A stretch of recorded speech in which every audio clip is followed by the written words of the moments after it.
Esse é o terceiro episódio do programa Povos em Pauta, que está sendo gravado aqui, durante a primeira Conferência Nacional de Política Indigenista.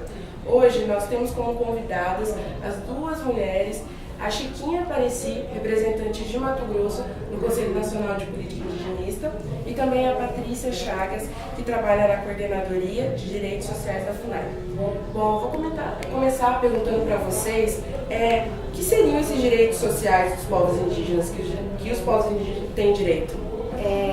Em suma, são aqueles direitos que dialogam com a dignidade da vida humana, né? A gente tem como direito fundamental dentro da Constituição, dentro dos direitos individuais e coletivos, o direito à vida, e a uma vida digna. E os indígenas também se incluem nesse quesito do direito a uma vida digna. E os direitos sociais, eles vêm de uma maneira a dar dignidade à condição dessa vida. Então aí você tem o direito à saúde, o direito à educação, o direito a uma habitação, saneamento, enfim, são vários direitos que dialogam muitas vezes com a vida do indígena, né? E é para aquele indígena, independente se ele está ou não dentro de uma terra indígena. Chiquinha? Então, é isso mesmo, que a gente entende por esses benefícios sociais como direitos, foram todos conquistados na Constituição Federal. A Carta Magna deu um marco muito importante para as nossas vidas, dentro do direito coletivo e dentro do direito individual. Isso para nós foi uma das maiores conquistas que nós tivemos dentro dessa luta de mais de 500 anos, né?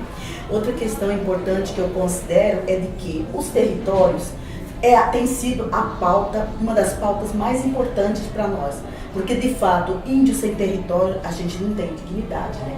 Mesmo assim, a gente tem lutado para que esses direitos, né, a partir da Constituição Federal, sejam consolidados, mesmo nessa vagareza que vem sendo implementada pelos governos, né?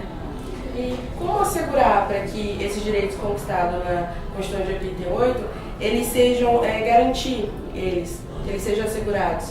No nosso entendimento, a gente entende que mobilização, articulação e movimento são três palavras que fazem parte do nosso repertório como povo e principalmente como um direito coletivo. Sem isso, a gente não tem como a gente poder fazer com que os nossos anseios e as nossas demandas cheguem até as autoridades e principalmente aos governos no Estado brasileiro, né? Isso que a Chiquinha coloca, ele na verdade vai orientar a criação de políticas públicas para a consolidação desses direitos, né? Mas sempre lembrando que hoje o Estado brasileiro possui pouquíssimas políticas públicas que são exclusivas para o atendimento dos indígenas, que sejam políticas públicas criadas para os povos indígenas. O que nós possuímos muito hoje são políticas públicas das quais os povos indígenas também são beneficiários. E aí tem um gargalo importante, né? Que você coloca, você não respeita às vezes a especificidade necessária daquela região, porque cada povo é diferente também dentro de si, né? Então, aí existe uma dificuldade da implementação de políticas públicas que dialoguem mais com os povos indígenas. E Patrícia, como tem sido a ação da FUNAI para garantir que as populações indígenas conheçam e também tenham acesso a esses direitos? Então, primeiramente, nós temos uma articulação com os ministérios, os órgãos de governo que são os, digamos, donos dessas políticas públicas. Por exemplo, o Programa Nacional de Habitação Rural, que é dentro do programa Minha Casa Minha Vida. Ele é um programa que é do Ministério das Cidades com a Caixa Econômica e Banco do Brasil. O que a FUNAI faz? A FUNAI tenta um diálogo com esse órgão para que ele inclua as especificidades indígenas lá dentro. Se não for possível incluir essas especificidades, então que a gente comece um diálogo para a criação de uma nova política. Os encaminhamentos aqui da conferência vão nos ajudar a fazer esse diálogo com os outros ministérios de apropriação das especificidades indígenas dentro dessas políticas novas. Com os povos indígenas, por meio das coordenações regionais, enfim, até desses parceiros, a gente tenta fazer alguns seminários, né, de informação e orientação sobre esses direitos. Mas não tem conseguido muito por conta da falta de recurso, né? Como nossos recursos têm sido contingenciados anualmente, isso acaba sendo prejudicado. Mas aí a gente tenta que esses parceiros, junto com o Estado e o município, tente fazer isso, né, passar essa orientação para os indígenas. Assim, Chiquinha, qual que é a importância do Conselho Nacional de Política Indigenista? Qual o papel dele e a importância da assinatura da Dilma, que ela provavelmente vai assinar até o final dessa semana, o decreto de criação? Olha, para nós foi assim uma mensagem muito importante. Das tantas outras que ela nos disse por exemplo, a questão da demarcação, para nós é uma questão de honra, né? A questão da demarcação que a gente vem lutando tanto para isso, né? Que se cumpra a Constituição Federal, os processos que já tivemos de anos, né, do prazo que foi o próprio governo que deu, a gente já ultrapassou, né? Agora a gente deu outra oportunidade para esse governo. Em relação à criação do Conselho, essa foi eu considero uma grande vitória para nós, a criação do Conselho. Por quê? Porque o Conselho, para nós, é o maior espaço que teremos de diálogo com o Estado Nacional. E isso significa de que qualquer governo, né, qualquer governo que entre hoje, independente de partidos ou credo ou qualquer outra situação, ele terá que dialogar nesse espaço todas as políticas, independente da situação em que estiver, né? Por outro lado também, a gente entende de que a comissão cumpriu o seu papel, a sua missão, eu sempre digo isso, né? A sua missão institucional da qual ela foi criada. Para mim, uma das missões, a missão mais importante que nós tivemos foi o projeto de lei, né, e essa proposta mesmo de criar o Conselho, né, atendendo também à Convenção 169, né, que nos dá esse direito, e principalmente, esse que eu considerei uma das maiores vitórias para nós, fazer com que os povos indígenas se aproximem, se manifestem e apresentem as suas demandas diretamente para os gestores do Estado brasileiro. Eu acho que isso que foi o ganho político, o ganho de direito, né? E principalmente o ganho realmente da nossa luta, né? Porque através do Conselho agora a gente vai poder, né, manifestar e trazer as demandas necessárias para viabilizar as políticas públicas e as políticas específicas. Então o Conselho, no meu entendimento, ele vai tratar especificamente dessas políticas.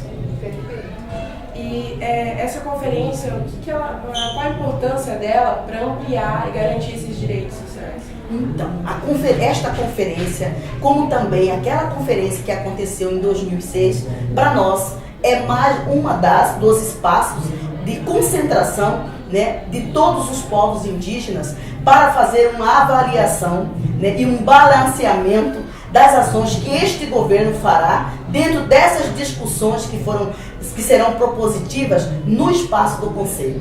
Então, para nós também esses eventos, eles são importantes porque eles entram no calendário oficial do Estado brasileiro.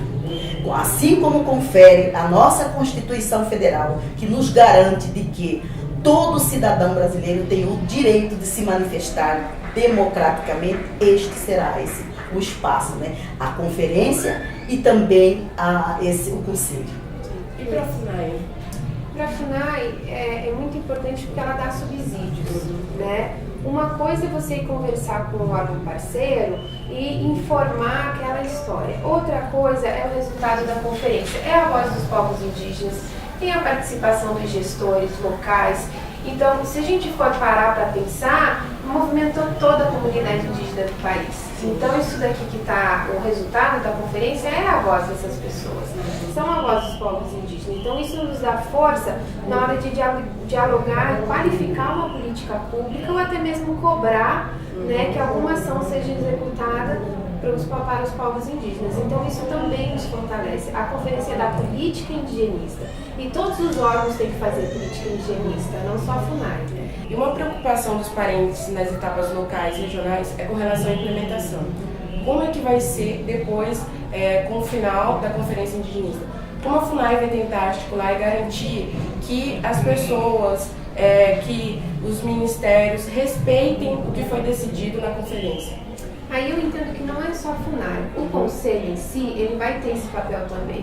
O Conselho, ele é paritário, indígenas e governo. E lá estão espelhados todos os órgãos do governo federal que tem interlocução com a política indigenista. Então esse relatório, ele vai para lá também, né? Então não só a FUNAI vai ganhar força nesse diálogo, mas também os povos indígenas por meio do Conselho.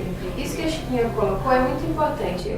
Não vai ter governo agora para entrar e falar que não tem um espaço de diálogo, um espaço de apresentação da demanda dos povos indígenas, né? A criação do Conselho fortalece e muito a luta de todos nós. E vocês têm alguma palavra final para deixar para as pessoas sobre a conferência, sobre os direitos sociais? Bem, queria deixar um recado aqui que o direito social em si, ele independe da sua condição, independe se você está numa terra indígena, se você está no acampamento, se você está numa retomada. É um direito do indivíduo. E isso é muito importante de ser dito, porque em vários momentos nós temos a violação desses direitos com a informação de que esses indígenas não estão numa terra homologada, não estão numa terra demarcada. Então, a construção desse direito, ela também é individual e precisa ser encarada dessa maneira. E também colocar que, por exemplo, a aprovação de uma PEC, como a PEC 215, que interfere diretamente na demarcação, ela também dialoga com o direito social. Por quê? Sem terra não há alimento, sem alimento não há segurança alimentar, que é um direito social. Sem terra não há saúde, que há um direito social. Sem terra não há habitação, que também é um direito social. Então essa PEC, ela também fere diretamente os direitos individuais, coletivos e os direitos sociais dos povos indígenas. Vocês tinham um recado final? Então, eu quero dar um recado a todo o povo brasileiro, indígena, né, que eles possam ter esta oportunidade que nós estamos tendo agora, neste momento, e principalmente de que esses espaços que estão sendo criados, tanto na conferência quanto no conselho, será de grande importância para nós, porque é esse que manterá o diálogo entre povos indígenas, sociedade e governo no Estado brasileiro. Era isso que eu queria dizer. Bom, o programa termina aqui. Muito obrigada pela participação de vocês.